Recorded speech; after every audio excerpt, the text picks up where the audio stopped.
बहुत बहुत धन्यवाद। आत्मा नमस्ते। रामराज। आमे वर्तमान पार्वणर समय चलीचंती। आ चलित मासरे आमर जेमती कि षोहल पूजा आरंभ हो सारी बहुत दिन तलू एवं आमे समस्ते नवरात्रि सहित रही नवरात्रि पालन करुचंती। अनेक आम भितर घट स्थापन करिचंती।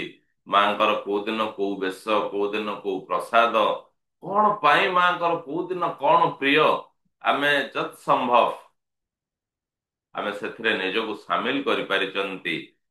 ଆମେ ଜାଣିଛନ୍ତି କି ଏଇ ଯୋଉ କାଲି ଯେମିତି କି ଆମେ 2 ଅକ୍ଟୋବରରେ ଚଳିତ ବର୍ଷର ଆମେ ଦଶହରା ପାଳନ କରିବା ପାଇଁ ଯାଉଛନ୍ତି। ଏ ଦିନ ଏକ ସ୍ୱୟଂ ସିଦ୍ଧିର ଦିନ। ଏହା ଆପେ ଆପେ ସିଦ୍ଧିର ଦିନ ହେଇଥାଏ। ଏ ମୁହୂର୍ତ୍ତ ଗୁଡିକୁ ବିଶେଷ ଭାବରେ ଦେଖାଯାଏ ନାହିଁ। ସମସ୍ତ ମୁହୂର୍ତ୍ତକୁ ଭଲ ଭାବରେ ନିଆଯାଏ। ତ ଆମେ ଜାଣିଛନ୍ତି ଏଇ ଦିନ ବିଜୟା ଦଶମୀ ରାମାୟଣ ସହିତ ଅନେକ କିଛି ସଂଶ୍ଳିଷ୍ଟ ରହିଛି। ଭଗବାନ ରାମ ସେଦିନ ଅନ୍ୟାୟ ଉପରେ ନ୍ୟାୟ ବା ଅସତ୍ୟ ଉପରେ ସତ୍ୟର ବିଜୟ କରାଇଥିଲେ। ବିଜୟର ଧ୍ୱଜା ଉଡେଇଥିଲେ। ତ ଏହା ଏକ ସ୍ୱୟଂ ସିଦ୍ଧି ମୁହୂର୍ତ୍ତ। ଏ ଦିନରେ ଆମେ ଯଦି କିଛି ଉପାୟ କରୁଛନ୍ତି ତ ମୁଁ ପୁଣି କହି ରଖେ କୌଣସି ରିମେଡି ବା କୌଣସି ଉପାୟ କରିବା ପାଇଁ କେହି ବାଧ୍ୟ ନୁହନ୍ତି। ଆପଣଙ୍କର ଇଚ୍ଛା ଅନୁସାରେ ଯଦି କେହି ଚାହିଁବେ ତ କରିପାରିବେ। ଏଇ ଦିନ ଆମେ କଣ କରିବା ନା ଗୋଲ୍ଡେନ ୟେଲୋ କଲର ଗୋଟିଏ ବିଜୟ ପତାକା ହେଲା। ଗୋଲ୍ଡେନ ୟେଲୋ କଲର ବିଜୟ ପତାକା ମାନେ ଏମିତି ଦିଟା ଥାଇକି ଯୋଉ ପତାକା ଥିବ ସେ ହଉଛି ବିଜୟ ପତାକା। ନଚେତ ଆମେ ଯୋଉ ପତାକା ସାଧାରଣରେ ବ୍ୟବହାର କରୁଛନ୍ତି ତାକୁ ବି ଆମେ ନେଇପାରିବା ହେଲା।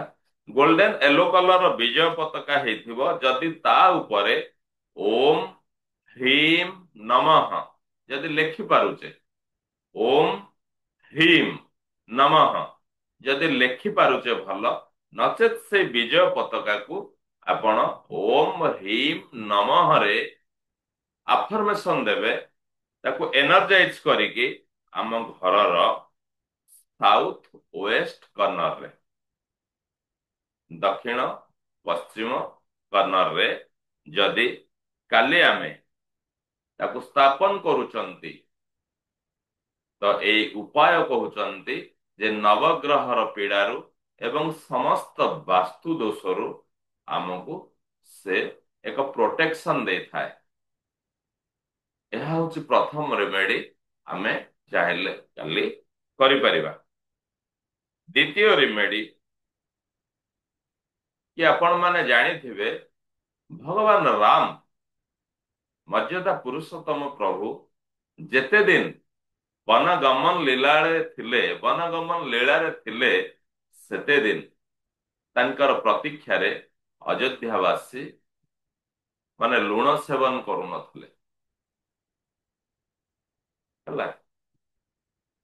ଏକୁ ଆମେ ନେଇକି ଲୁଣ ଉପରେ କାଲି ଆମେ କଣ କରିପାରିବା ନା ଗୋଟେ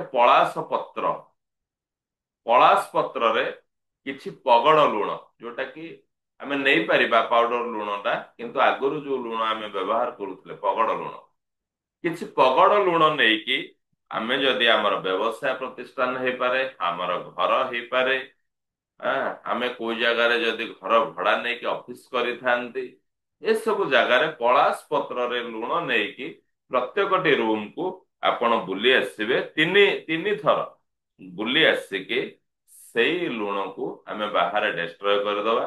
ଯଦି ଅଛି ଆମର ମାନେ ସେମିତି ପ୍ରବାହିତ ଜଳ ଆମେ ତାକୁ ପ୍ରବାହ କରିପାରିବା। ନଚେତ ଓସ୍ତ ଗଛ ମୂଳେ ଥୋଇପାରିବା। ନହେଲେ ଘରଠୁ ଦୂରକୁ ଯାଇକି କୌଣସି ବୃକ୍ଷ ମୂଳରେ ଆମେ କି କୌଣସି ଖୋଲା ଜାଗାରେ ଆମେ ଥୋଇ ଦେଇକି ଆସିପାରିବା। ଏକୁ କରିବା ଦ୍ଵାରା ସେଇ ଘରେ ଯାହା ବି ଦୋଷ ରହିଛି, ଯେତେ ବି ନେଗେଟିଭ ଉର୍ଜା ରହିଛି, ଏଇ ଲୁଣ ଆଉ ପଳାସ ପତ୍ର କାଲିର ଦିନରେ ଆମେ ଯଦି କରୁଛନ୍ତି ସେ ତାକୁ ସାଙ୍ଗରେ ନେଇକି ପଳେଇଥାନ୍ତି। ଏ ପ୍ରକ୍ରିୟା କରିବା ବେଳେ ଆମେ ଆମର ମନ୍ତ୍ର ଚାଣ୍ଟ କରିବା। ସେଇ ଓମ୍ ହ୍ରୀମ୍ ନମଃ ଚାଣ୍ଟ କରନ୍ତୁ।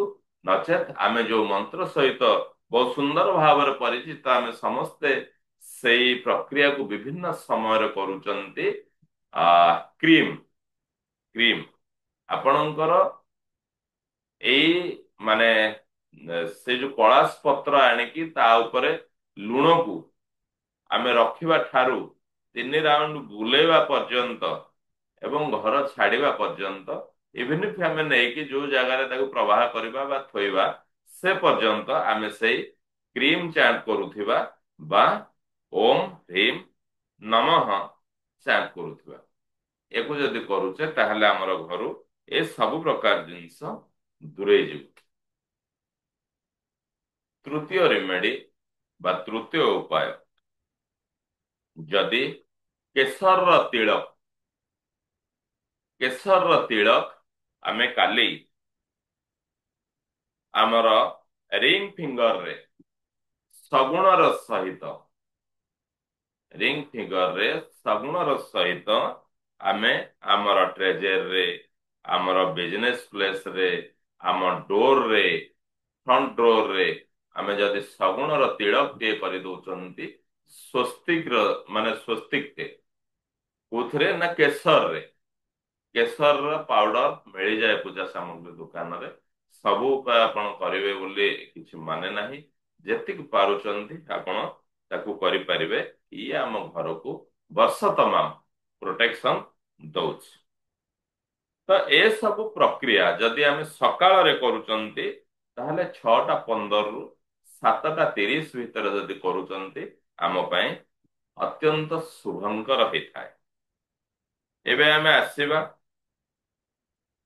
ତ ଦଶହରା ଦିନ ମାନେ କାଲି ଆମେ ସକାଳୁ ସମୟ ହଉଛି ଏଇଆ, ଆମେ କଣ କରିବା ନା ଗୋଟେ ଗାଈ ଘିଅର ଗୋଟେ ଦୀପଟିଏ ଲଗେଇଦବା। ଗାଈ ଘିଅର ଦୀପଟିଏ ଲଗେଇ ଦେଇକି ତା ଉପରେ ଆମେ ଏମିତି କିଛି ସେଟିଂ କରିବା ଯେମିତି ଗୋଟେ କଭର ରଖିବା। ହେଲା, କଭର ରଖିଲେ କଣ ହବ ତାର ଶିଖା ପହଞ୍ଚିକି କିଛି ସେଠି କଜଳ ତିଆରି ହବ।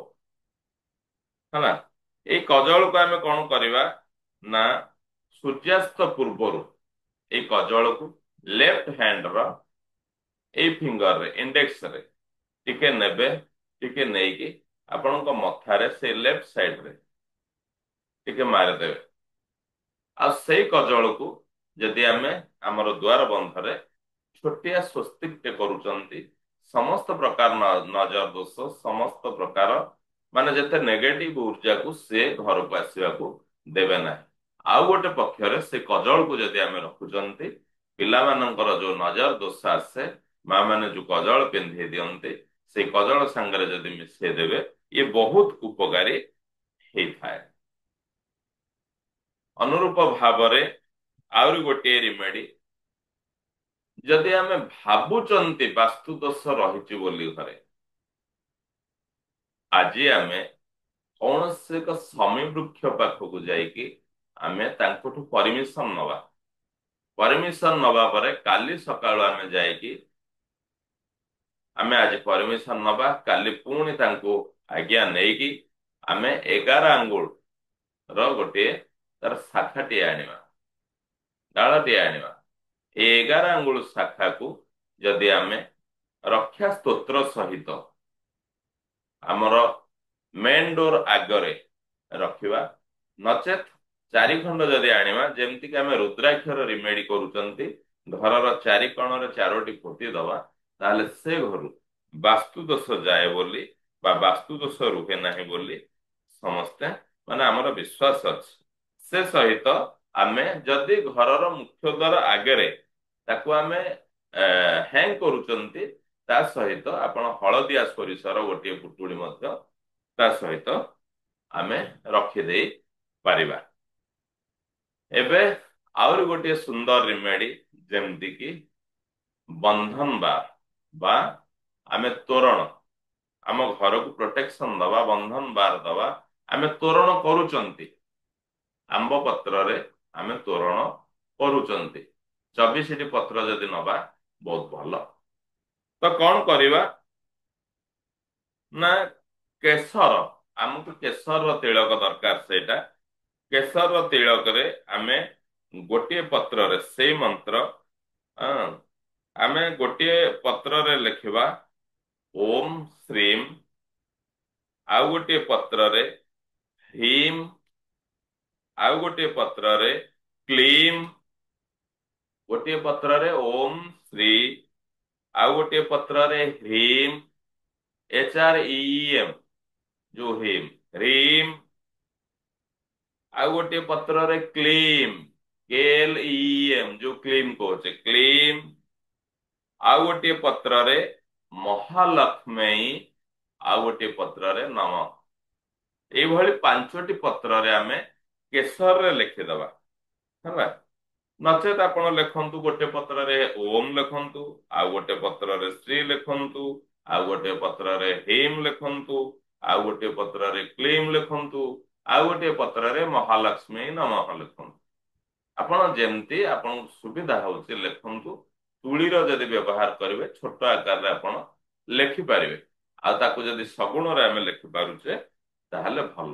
ଏଇ 5ଟି ପତ୍ର ମଝିରେ ରହିବେ, ତାର ଦୁଇ ସାଇଡରେ ଆପଣ ଯେତେ ସଂଖ୍ୟାରେ ପତ୍ର ନିଅନ୍ତୁ ବା ଆଉ 19ଟି ପତ୍ରକୁ ଦେଇ ଦିଅନ୍ତୁ ତାର ଦୁଇ ସାଇଡରେ ସଗୁଣର ସହିତ। ଆମେ ଯଦି ଆମର ଦୁଆର ଆଗରେ କାଲି ତୋରଣ କରିଦଉଛନ୍ତି ତାହେଲେ ବହୁତ ଭଲ। ଆଉ ସେଇ ଯୋଉ ତୋରଣ ବାନ୍ଧୁଛନ୍ତି ସେଇ ତୋରଣର ଦୁଇ ସାଇଡରେ ଗୋଟିଏ ହଳଦିଆ ସୋରିଷର ପୁଟୁଳି, ଆଉ ଗୋଟିଏ ପଟେ ଗୋଟେ ଧଳା ସୋରିଷର ପୁଟୁଳି ଲଗେଇ ଦିଅନ୍ତୁ।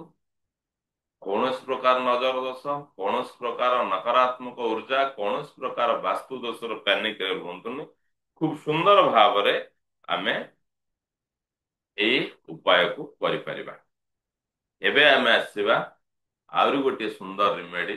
ଦେଖନ୍ତୁ କେତେ ରିମେଡି ଅଛି କାଲି ଆପଣଙ୍କ ପାଇଁ। ଆପଣ ଯେତେ ବି କରିପାରିବେ, ଯାହା ବି କରିପାରିବେ, ଯେତିକି ବି କରିପାରିବେ ହେଲା। ଯୋଉଟା କି ଆମେ ଧନ ପ୍ରାପ୍ତିର ରିମେଡି। ଏ ଦିନ ଆମେ ସୂର୍ଯ୍ୟୋଦୟ ପୂର୍ବରୁ ଉଠିବା। ଆମେ ସମସ୍ତେ ସୂର୍ଯ୍ୟୋଦୟ ପୂର୍ବରୁ ଉଠୁଛନ୍ତି। ଦେଶୀ ଗାଈର ଘିଅଟିଏ ଲଗେଇ ମାନେ ଦୀପଟିଏ ଲଗେଇଦବା। ଆମର ଘିଅ ଦୀପଟିଏ ଲଗେଇଦବା। ଲଗେଇ ଦେଇକି ଆମେ ଲାଲ କପଡା ପରିଧାନ କରିବା ହେଲା। ଲାଲ କପଡା ପରିଧାନ କରିକି ଦଶହରାରୁ କାଲିଠାରୁ ଦୀପାବଳି ପର୍ଯ୍ୟନ୍ତ ପରବର୍ତ୍ତୀ ସମୟରେ କରିବାରେ କୌଣସି ଅସୁବିଧା ନାହିଁ। କିନ୍ତୁ ଏହା ସଂକଳ୍ପ ନବା ଆମେ ସେଇ ସମୟରେ ହେଲା। ମନ ସଂକଳ୍ପ ନିଅନ୍ତୁ ଦଶହରା ଠାରୁ ଦୀପାବଳି ଦିନ ପ୍ରତ୍ୟେକ ଦିନ ଏଇ ସମୟରେ ଯେମିତିକି ଆପଣ କନଫ୍ୟୁଜ ହବା ଦରକାର ନାହିଁ। ଆମେ ସମସ୍ତେ ବ୍ରହ୍ମ ମୁହୂର୍ତ୍ତରେ ଉଠି ଯାଉଛେ, ତେଣୁ ସୂର୍ଯ୍ୟୋଦୟ ପୂର୍ବରୁ ଉଠି ଯାଉଛେ। ଆଉ 15 ମିନିଟ 20 ମିନିଟ ଆଗରୁ ଉଠିଗଲେ ଆମେ ନିଜର ସ୍ନାନ ଫାନ ସାରିଦବା। ଯୋଉମାନେ ମାନେ ବିନା ସ୍ନାନରେ ଆସୁଛନ୍ତି ଆଗରୁ ସାରିଦେବେ ହେଲା। ଲାଲ କପଡାରେ ରହିଲେ ଆପଣଙ୍କର କ୍ଲାସ ସରିଲା, ଯେତେବେଳେ କ୍ଲାସକୁ ଆସୁଛନ୍ତି ସେତେବେଳୁ ଦୀପଟିକୁ ସଗୁଣରେ ପ୍ରଜ୍ୱଳିତ କରିଦିଅନ୍ତୁ। ଆପଣଙ୍କର କ୍ଲାସ ସରିଲା, ବସିଗଲେ, ମନ୍ତ୍ର ହଉଛି ଶ୍ରୀମ୍। ସ୍ଫଟିକ ମାଳା, ଶ୍ରୀମରେ ଆମେ ବହୁତ ଜିନିଷ କରୁଛନ୍ତି କିନ୍ତୁ ଦଶହରାରେ ବହୁତ ପାୱାରଫୁଲ। ସ୍ଫଟିକ ମାଳା ହେଇପାରେ ଆପଣଙ୍କର, ଯେମିତି କି ଆମେ ଯୋଉ ପଦ୍ମକେଶରର ମାଳା ହେଇପାରେ। ଏଇ ମାଳାରେ ଆମେ ପ୍ରତିଦିନ 5 ମାଳା ଶ୍ରୀମ୍ ନବା। ଆପଣଙ୍କର ଗଣିବାରେ କୌଣସି ଇଣ୍ଟେନସନ ରହିଲାନି, କାହିଁକି ନା ମାଳା ଯିଏ ବ୍ୟବହାର କରନ୍ତି ତାଙ୍କର ଆଉ କୌଣସି ଅସୁବିଧା ନାହିଁ ହେଲା। 5 ମାଳା ଆମେ ନବା। ଏଇ 5 ମାଳା ନେବା ଆଉ ପ୍ରତିଦିନ। ଆଉ ଯଦି ୟାକୁ କରୁଛନ୍ତି ଏବଂ କାଲି ଯଦି 11 ମାଳା ନଉଛନ୍ତି ଏବଂ ତାପରେ ପ୍ରତିଦିନ 5 ମାଳା ନଉଛନ୍ତି ବହୁତ ବଢିଆ। ନିଶ୍ଚିତ ଭାବରେ ଆମେ ମା ମହାଲକ୍ଷ୍ମୀଙ୍କର ମାନେ କୃପା ପ୍ରାପ୍ତି ହବା। ଆମେ ଯୋଉ 4ଟି କଥାରେ ରହିଛନ୍ତି ଶ୍ରୀମ୍ ଏଭଳି ଏକ ସୁଇଚ ୱାର୍ଡ, ଶ୍ରୀମ୍ ଏଭଳି ଏକ ମହାନ ମନ୍ତ୍ର ଯିଏକି ଆମର ହେଲ୍ଥ, ରିଲେସନ, କାରିୟର, ମନି ପ୍ରତ୍ୟେକ କଥାକୁ ବାଲାନ୍ସ କରିଥାଏ। ତ ଏଇ ଅବସରରେ ବହୁତ ବହୁତ ଧନ୍ୟବାଦ। ଆମେ ସମସ୍ତେ ମାଙ୍କର କୃପାର ଆଶ୍ରିତ। ସେ ମା ଜଗଦମ୍ବା, ମା ଜଗଦ୍ଧାତ୍ରୀ ଦୁର୍ଗା ମାଙ୍କର ପଦାର ବିନ୍ଦରେ କୋଟି କୋଟି ପ୍ରଣାମ। କୋଟି କୋଟି ପ୍ରଣାମ ସହିତ ଆଜିର ଏହି ସୁନ୍ଦର ଉପାୟକୁ ଆମେ ଏଇଠି ବିରାମ ଦଉଛନ୍ତି। ପୁଣି ଦେଖା ହବା। ବହୁତ ବହୁତ ଧନ୍ୟବାଦ, ବହୁତ ବହୁତ ଧନ୍ୟବାଦ, ବହୁତ ବହୁତ ଧନ୍ୟବାଦ। ଆତ୍ମା ନମସ୍ତେ। ରାମ ରାଜ, ରାମ ରାଜ, ରାମ ରାଜ। ଜୟ ମାତା ରାଣୀ, ଜୟ ମାତା ରାଣୀ। ସମସ୍ତେ ଖୁସିରେ ଲେଖନ୍ତୁ ମା ଜୟ ଦୁର୍ଗା, ମାତା ରାଣୀ କିଛି ବି ଲେଖନ୍ତୁ। ଖୁବ ଖୁସି ରୁହନ୍ତୁ, ଖୁବ ଖୁସି ରୁହନ୍ତୁ। ବହୁତ ବହୁତ ଧନ୍ୟବାଦ, ବହୁତ ବହୁତ ଧନ୍ୟବାଦ, ବହୁତ ବହୁତ ଧନ୍ୟବାଦ। Thank you universe, thank you universe, thank you universe.